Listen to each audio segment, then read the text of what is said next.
Aspire to inspire before you expire. FKC method and advocacy. Feed them, keep them, comfort them, and you will receive more blessing from them. Hey!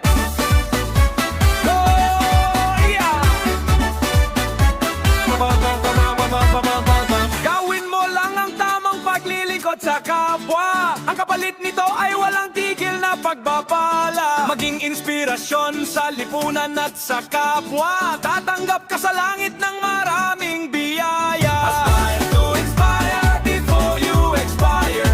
FKC method and advocacy. Feed them, keep them, comfort them, and you will receive more blessing from them.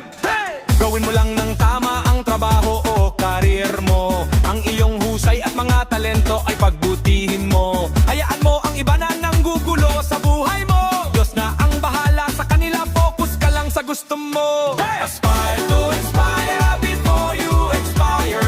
FKC method and advocacy.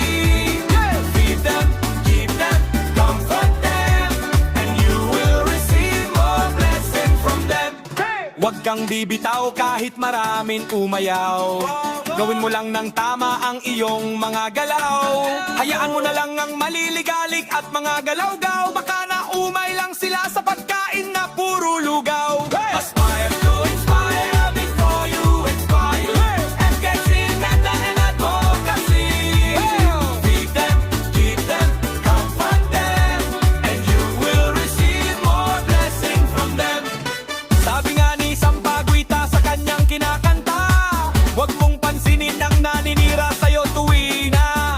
Wala lang silang magawa kaya ginaganyan kanila. Walang mangyayari sa buhay mo kung papansinin mo sila. Aspire to inspire before you expire. FKC method and advocacy. Feed them, keep them, comfort them, and you will receive more blessing from them. Gawin mo lang ang tama at huwag kang manghihina. Huwag magpapapekto sa kanilang kakakudama. Mag-focus ka na lang sa maganda mong ginagawa upang maging progresibo at bumuhos ang biyaya. Aspire to inspire before you expire. FKC method and advocacy. Feed them, keep them, comfort them, and you will receive more blessing from them.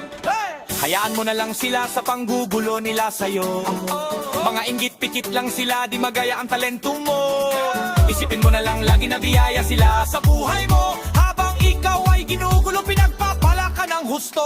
Aspire to inspire before you expire.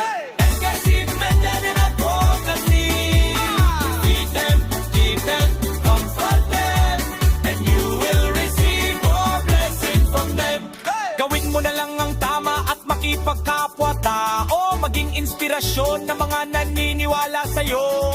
Marami naman dyan na biyaya ng Diyos sa'yo.